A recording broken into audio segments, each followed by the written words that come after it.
Greetings and salutations, friends. So, the Wood Elf Army. We've finally got the official announcement from Creative Assembly now that the game is in fact coming, so no more speculations, or well, just as much speculation as previously really for my case, but at least now we know it's on the way.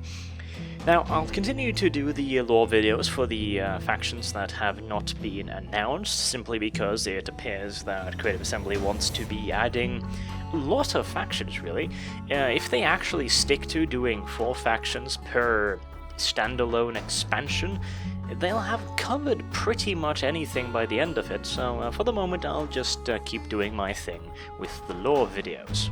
Now, the Wood Elves. First up, considering we have had the announcement now that there will be at the very least one Lord level special character for each one of the races, the one for the Wood Elves has to be Orion, the King of the Woods. Like, you could make an argument that it should be his wife Ariel, but well, no, of course not. You can't have a woman leading an army, snuff, snuff, snuff.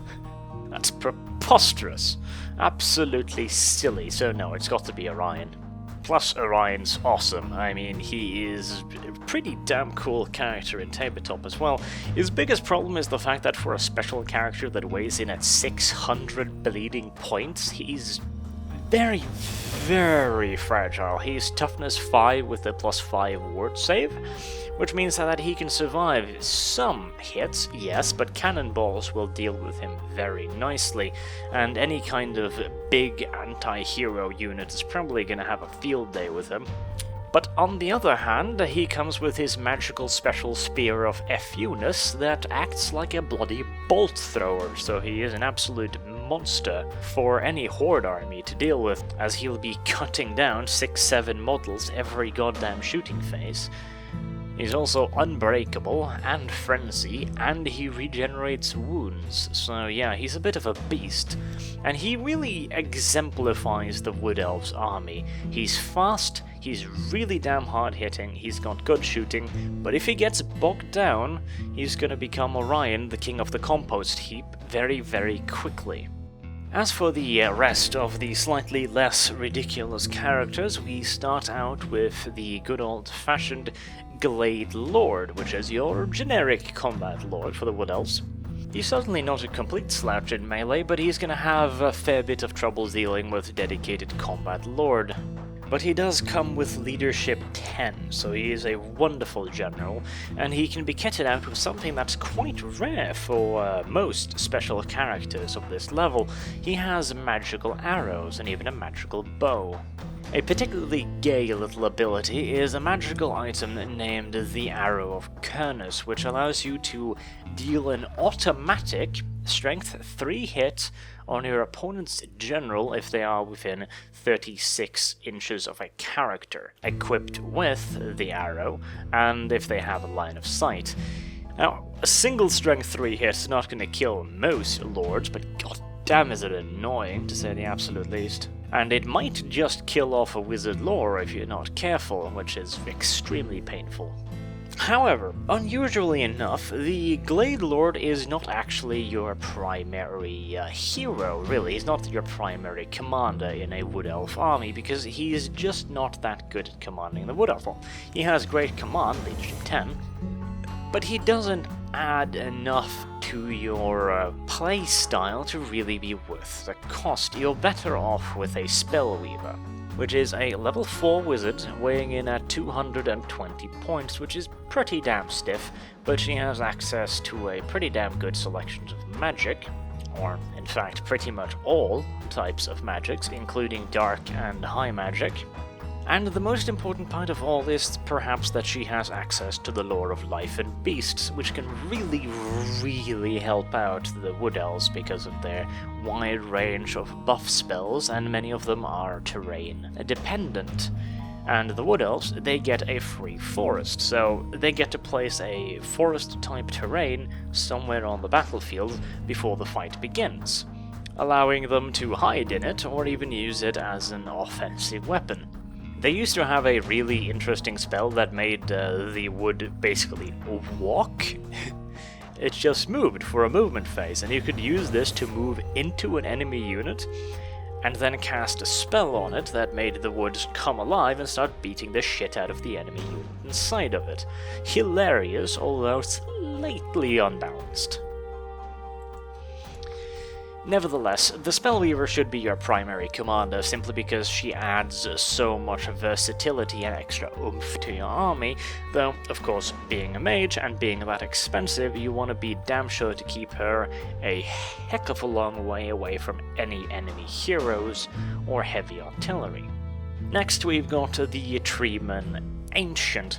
Now, in tabletop, this is not a particularly good hero because he's too expensive. He's almost 300 points, and he's got a pretty damn horrible stat line, but in a total wargame, I think you can make him a fair bit more interesting if you limit him to only commanding a Treeman unit, or if you have him be a single monster unit, in which case he'd essentially just be a bigger, bad Treeman. Though, again, while his stat line is not particularly impressive, he is a basic wizard. He's a level 2 life wizard, and can be upgraded to a level 4. Now, that in itself is actually quite useful, simply because while he is a fair bit more expensive than the Spellweaver, he's also quite a bit more sturdy, meaning that you can have it in a bit more of an offensive role and you don't have to babysit him quite as much, though he's still not going to be able to take on fully ranked up units by himself, and he's probably not going to be beating any kind of dedicated combat lord anytime soon. They do possess Leadership 10 though, so as a secondary hero, just to bolster your front line's morale, he's not bad at all, simply because he's probably going to be surviving pretty much everything that's going to be thrown at him. Of course, if your enemy has access to flaming weapons, he could be in all kinds of danger though, so be aware of that. Sticking with the tree people, we have the Branch Wraith. This is your classical extra beef unit, really. You stick her in a unit of dryads or treekins, and her rather exceptional stat line, considering her relatively low cost of 75 points, will really help in adding the smackdown to anything your treekins or dryads might run into. She comes at weapon skill 6, strength 4, initiative 7, and 3 attacks, meaning that she alone is probably going to account for 1 or 2 enemy models.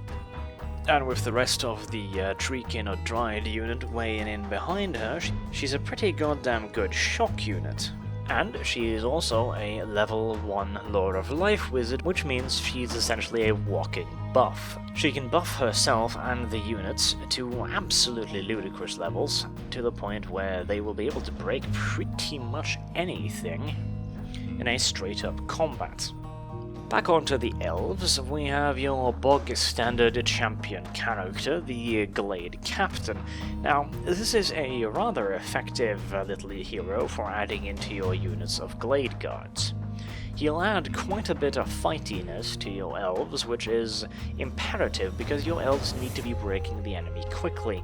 They do not want to be bogged down in long, protracted fights, because they don't have much armor, and even the Glade Captain can't take anything except light armor and a shield, which means he is one of the least armored hero characters in the game. You literally have to go to a half-naked marauder to get anything with this kind of shitty-ass armor save.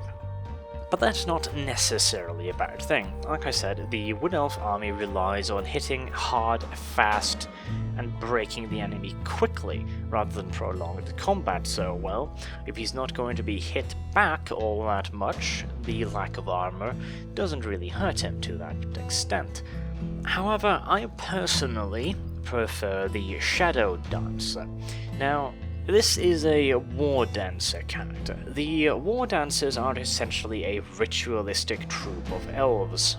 They carry out many of the religious rituals practiced throughout the forest, usually in, well, dance form, because, well, war dancers, shadow dancers, etc.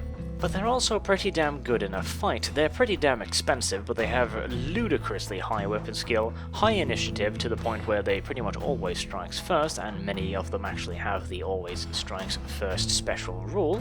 And while the Shadow Dancer is a little bit expensive at 100 points, she does have access to a special dance. Now, the dances are essentially special effects, so to say, that you can put on your units of war dancers. But the Shadow Dancer has a unique one, the Shadow Dance, that takes away an enemy unit's rank bonus for determining combat.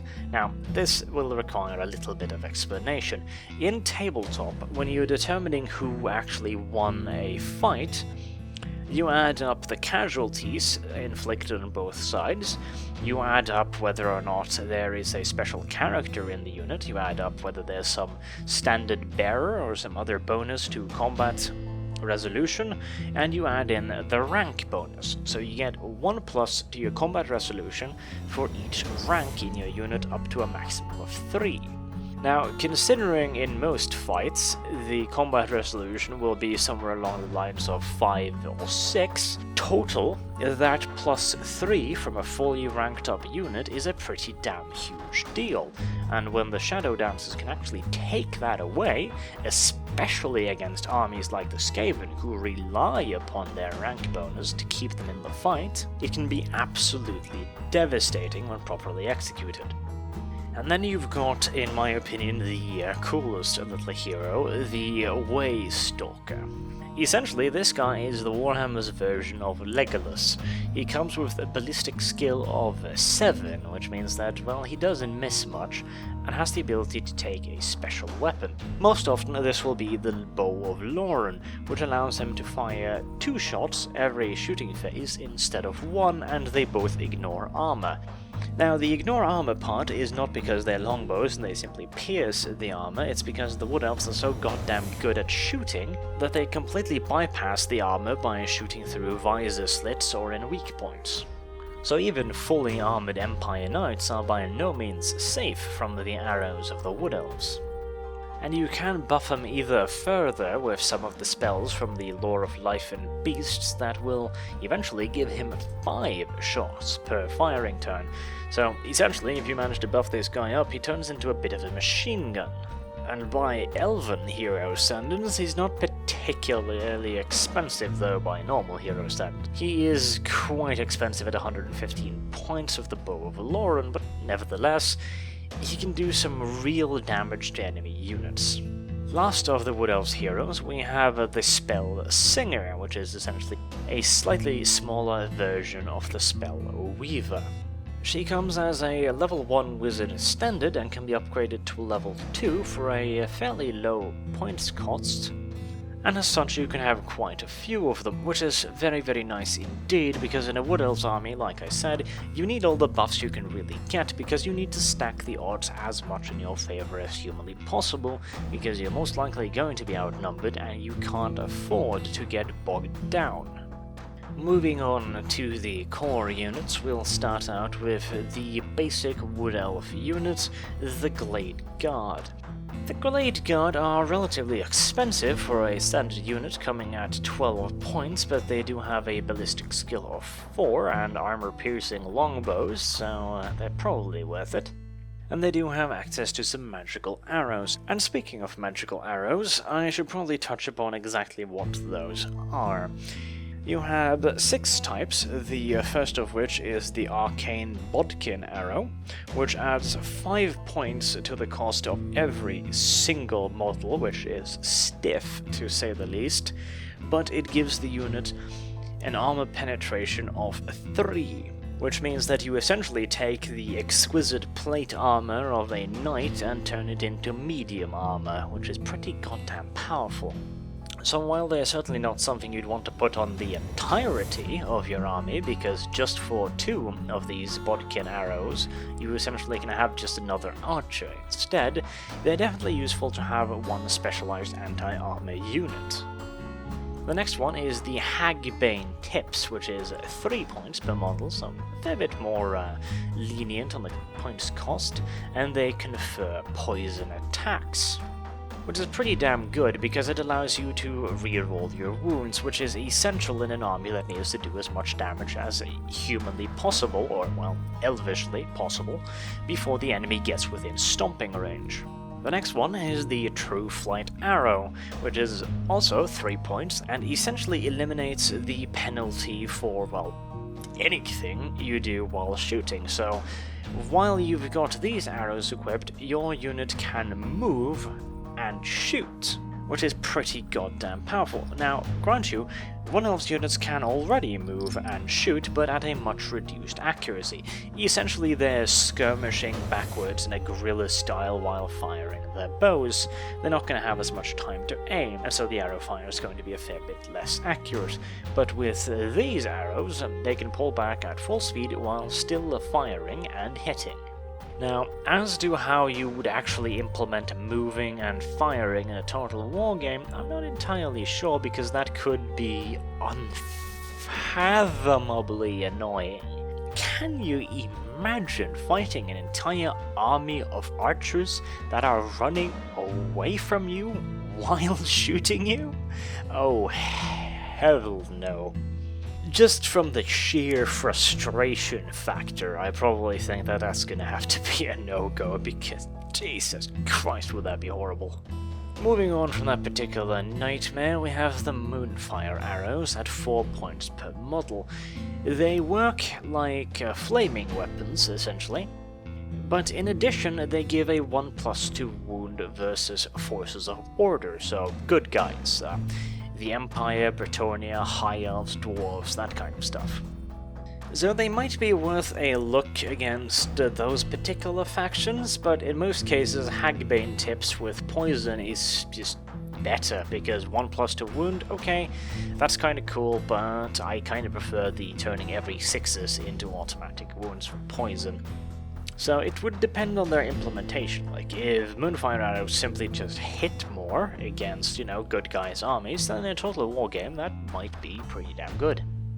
Then you have the Starfire Arrow, which is the exact same thing except against forces of destruction, so bad guys, chaos, dark elves, orcs, that kind of stuff. And in this case I think it's a little bit more worth it, simply because a lot of the bad guys have a lot of big gnarly monsters, where the wound roll can be quite problematic due to toughness. And they're flaming, which means that they can take care of trolls and hydras and all kinds of regenerating creatures a lot easier.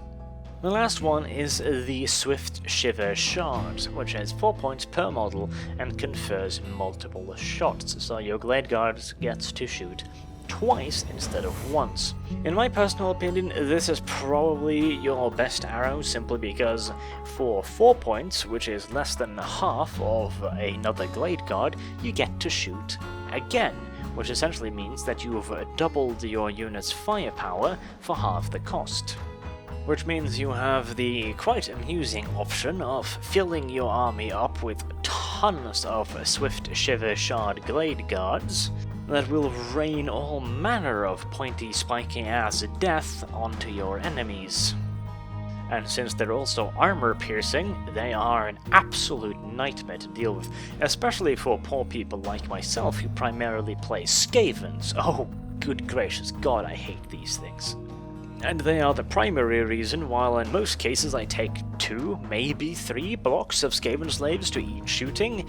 Against Wood Elves, half my bloody army is Skaven slaves, cause F everything about those silly goddamn arrows. Anyways, the Glade Guards. They are an exceptional archer unit, there's really no way around that, and they're not bad in melee combat either, especially not if they're defending a forested area where they get all kinds of funny little bonuses to their melee combat skills. And being a core unit, they should be making up the vast majority of your army, and I really don't see why not. They are an excellent little unit, they're just a little bit expensive. And of course, they don't have any armor, which means that you could actually be in a bit of trouble against some of the other super heavy shooty armies. For example, if you're dealing with Dark Elves, who have a particularly cute little weapon called the Repeater Crossbow, and I think you can imagine exactly what that does. It's quite the horrible thing for Wood Elves to deal with, because you're getting showered with an absolutely absurd amount of crossbow bolts at the same ballistic skill that you have arrows coming out, but while your arrows, while armor-piercing, you're still hitting dudes in armor, and you're getting shot back at, and all you have for protection is a cloak made of leaves. So they do need a little bit of babysitting so as to make sure they don't take all of the return fire straight on the chin. The next one is the Glade Riders. Now, this is a horrible unit to deal with, because they're elven cavalry riding, of course, elven steed, which means they get a movement allowance of 9, making them one of the fastest units in the game. These guys are so ridiculously fast they can even outrun some flying units. And of course, being Wood Elves, they're equipped with armor-piercing bows and armor-piercing spears, because, well, F your heavy cavalry, that's why. However, they don't have much in the way of armor, and they are very, very nice and squish if put under concentrated amounts of arrow fire, which is ironic considering that's their primary weapon as well.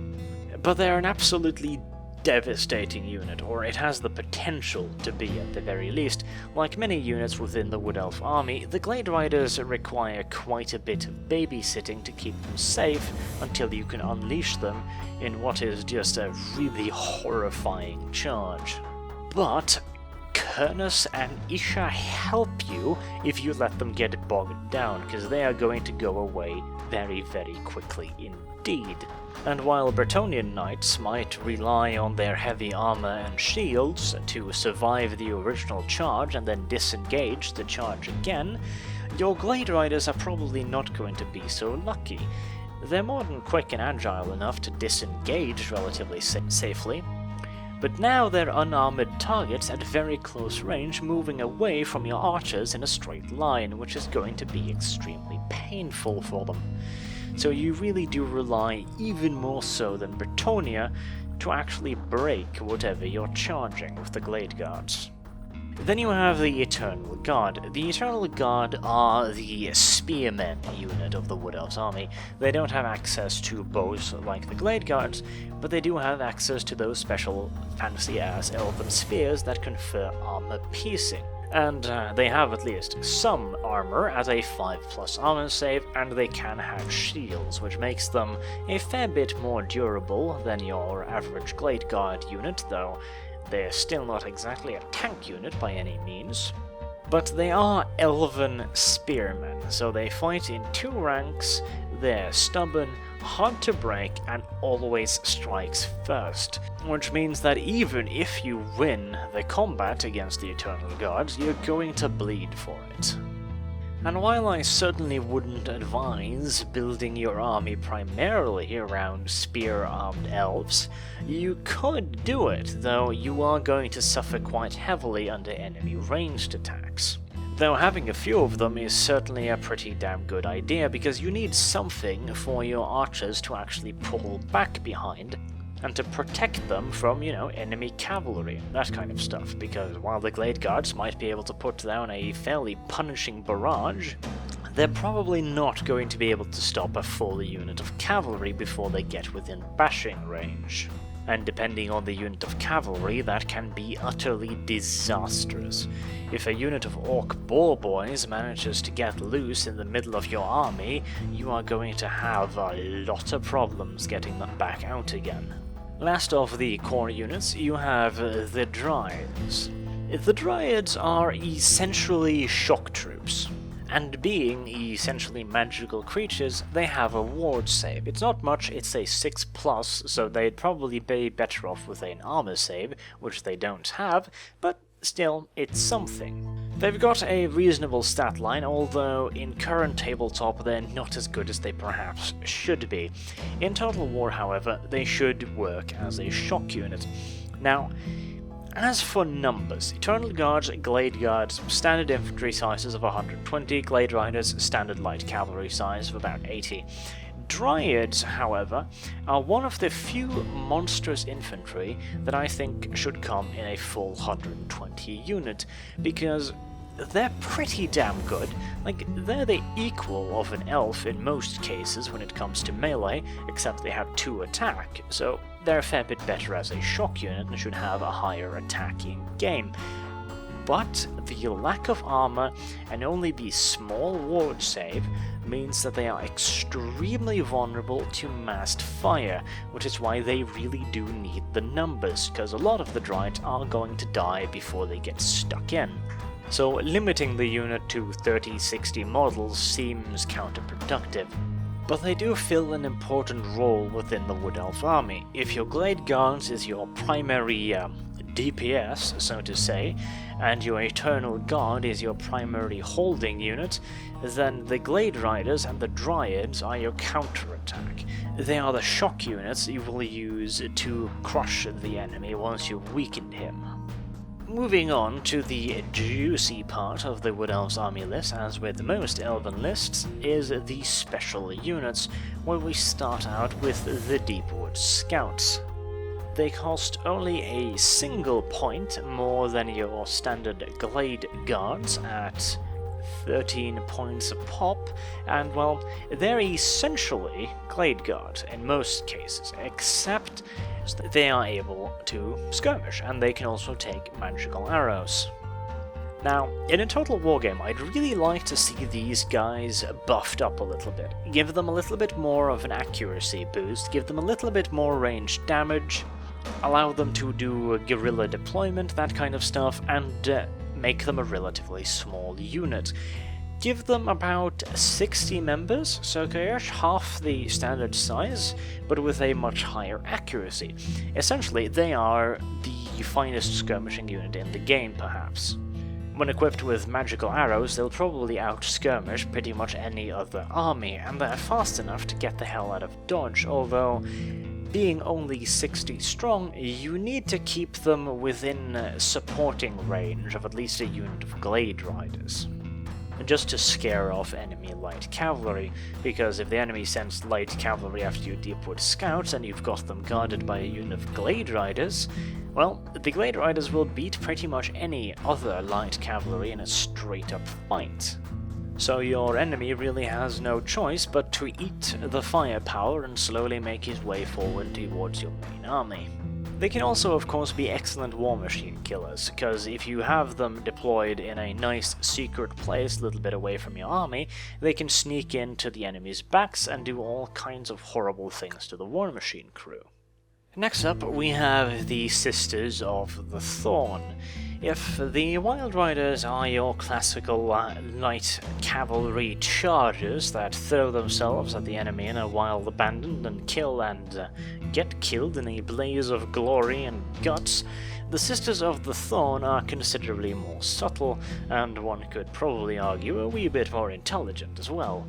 Preferring to use their poisoned javelins and considerable ballistic skills to serve more in the role of, I'd say, heavy skirmish cavalry, rather than the light melee cavalry of the Wild Riders. Now, I say heavy light cavalry because they have a frenzy special rule, which means that they are quite dangerous even in melee combat.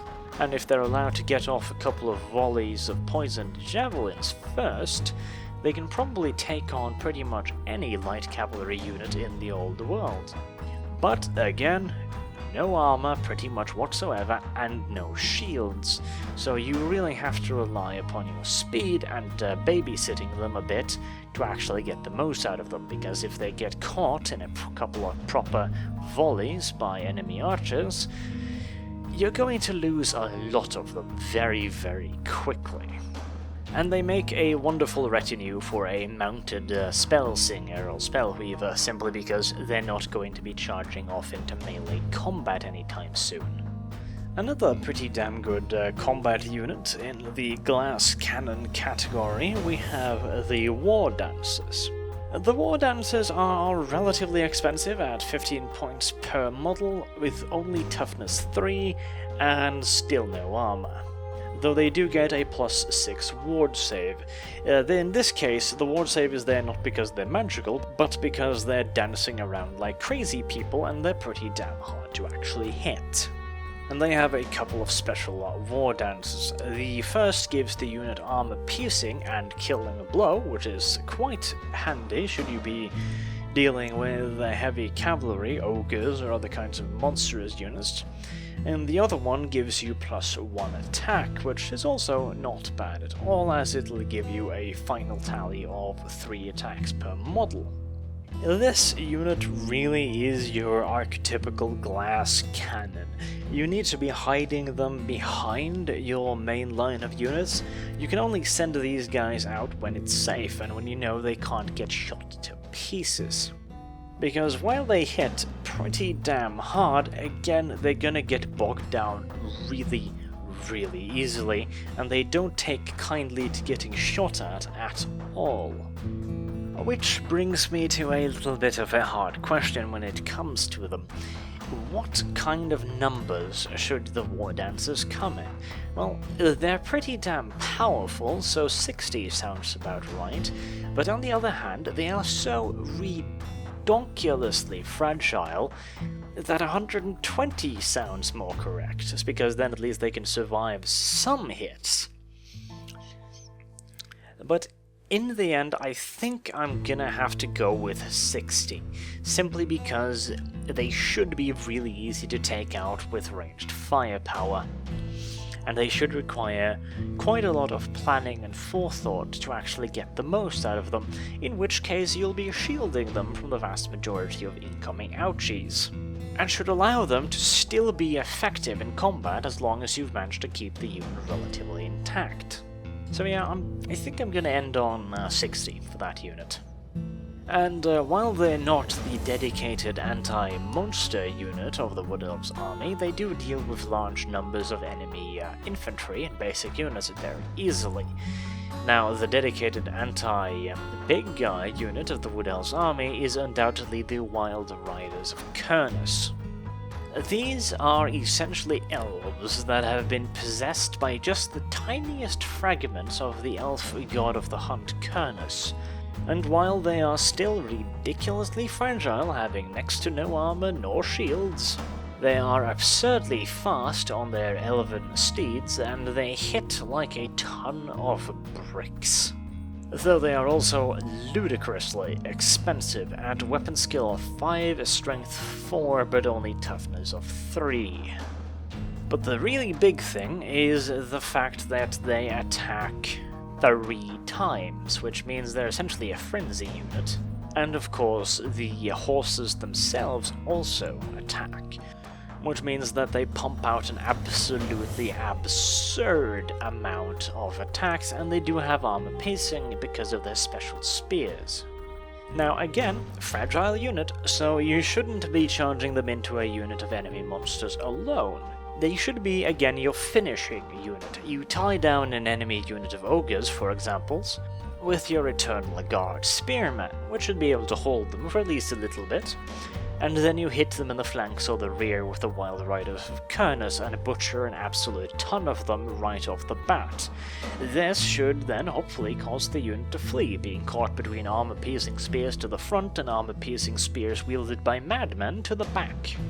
So they do require a bit of cooperation from the rest of your army, but that is kind of the point of the Wood Elf army. The Wood Elf army unit for unit is not that good, but when combined with other units, they create a whole that is greater than the number of its pieces.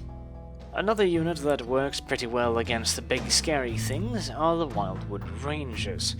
Now, this is a strange little unit. They are essentially eternal gods, but they're immune to psychology, and they have great weapons.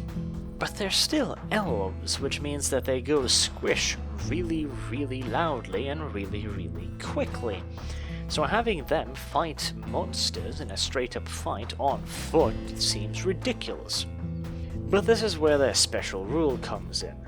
they get an extra attack against any unit that causes fear or terror, which means that they are fantastic against chaos, undead, or ogres. And they're relatively cheap at 11 points, so that if you can actually get a unit of enemy fear-causing units halted by your standard Eternal Guard unit, and then send in the Wildwood Rangers, you've got a very, very good combination, where you can actually kill off the big bad enemy units rather quickly, while the Wildwood Rangers will be able to take a measure of protection from their Eternal Guard unit. Again, combined arms, all about combined arms. And speaking of combined arms, if you do need a quick moving unit to hit the enemy in the flanks and rear while your units are holding them, well, you've got plenty of options with Wild Riders of Kernus and Glade Riders, but if even that's a little bit too slow for you, you've got the Warhawk Riders. They are quite expensive at 45 points a pop, but they are of course ridiculously quick. And they've got the standard Wood Elf magical bow, which gives armor piercing, and 3 wounds at toughness 4, which means that they might actually survive a little bit of return fire. They are excellent units for harassing enemy ranged units and war machines, although they are pretty good in melee, but if you're going to be dedicating them to melee, make sure it's a rear charge, and make sure you can break the unit you're charging, because they're expensive, few in numbers at, I would think, 30 models at the most probably, maybe even less, but 30 roundabout seems good, considering their main attack is essentially archers. They are an extremely versatile and handy unit to have though, simply because their speed allows them to be wherever you need them to be. If you need a little bit of extra oomph to break up that melee, the Warhawk Riders can be there in seconds. If you need to harass some enemy artillery, the Warhawk Riders can do that as well.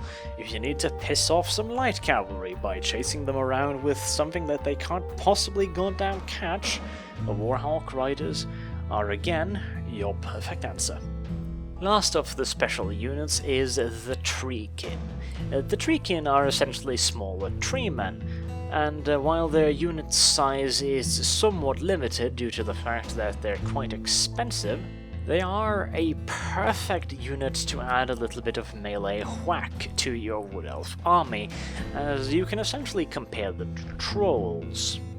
But, quite advantageously, they're not stupid, and so they can operate outside the direct command range of your heroes, although they do suffer from the fact that they've only got strength 4, which means that they're not that much more powerful than your average human warrior at strength 3.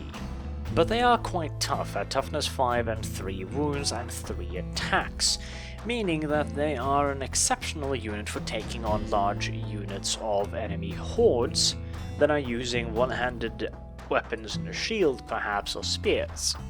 Although you should be very, very careful indeed against sending them into anyone with great weapons, and you should keep them the hell away from ogres. As for numbers, I think you could probably get away with making the Treemen a unit of 60, to be honest, because the lack of strength 5 really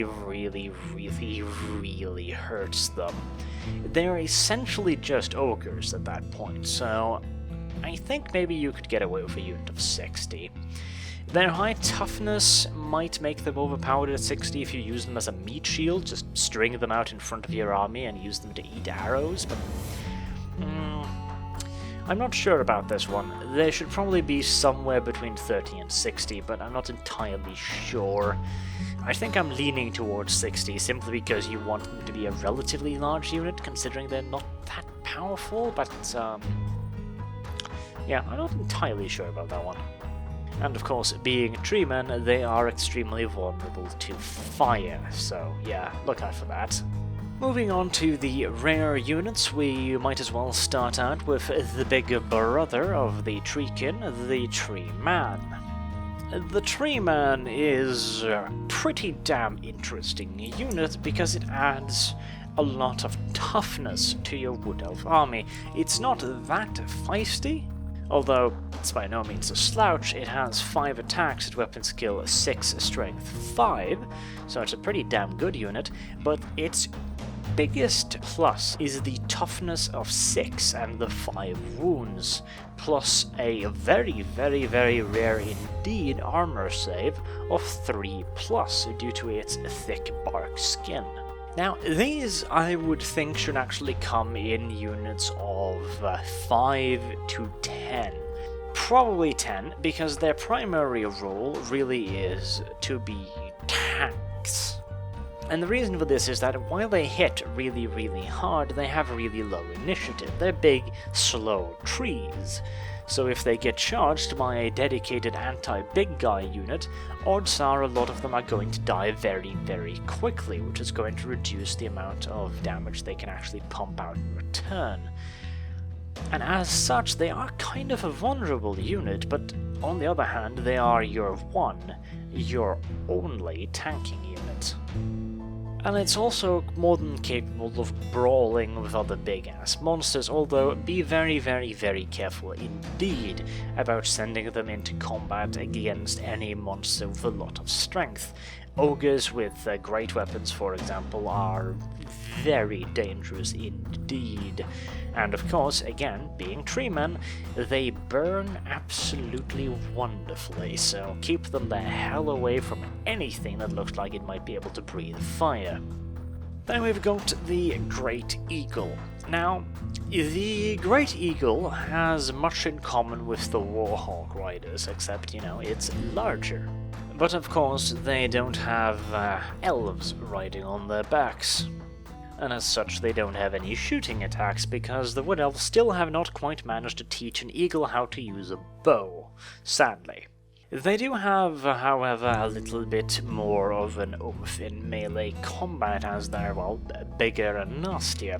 So they could essentially be used as a big evil light cavalry unit, and I'd probably think they should be in roughly the same numbers, because one Great Eagle versus a cavalryman mounted on a horse, I'd probably give the Great Eagle a little bit of an advantage, but not a huge one.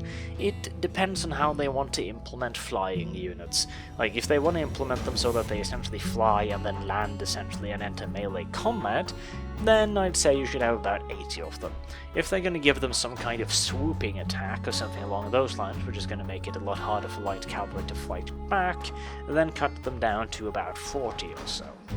Their biggest strength, though, is the simple fact that they're, again, so fast, and with a Wood Elf army, maneuverability and flexibility is extremely important, and having a nice, fast, relatively powerful melee unit that can be wherever you need it to be at a moment's notice should never be underestimated. Last of the Wood Elves units, we have the Way Watchers. These are beefed up Ranger Super Scouts on steroids and all kinds of wonderful addictive drugs. They have a ballistic skill 5 and they have an absolutely ridiculous aim. They can choose whether to fire 2 shots per turn or to completely ignore armor saves while shooting. These guys are so goddamn good that they can hit the vision slit of a plated helmet at 100 yards pretty much every single shot. And I'd really like for that to be shown in game. I'd like for these guys to be one of your smallest units, 30 to maybe 15 dudes, and they should fire either really quickly, to the point where they almost have the same firepower of a full unit of Glade Guard, or they should fire at about the same speed as normal archers, but when they do that, they should completely ignore armor, and every arrow should pretty much be a kill.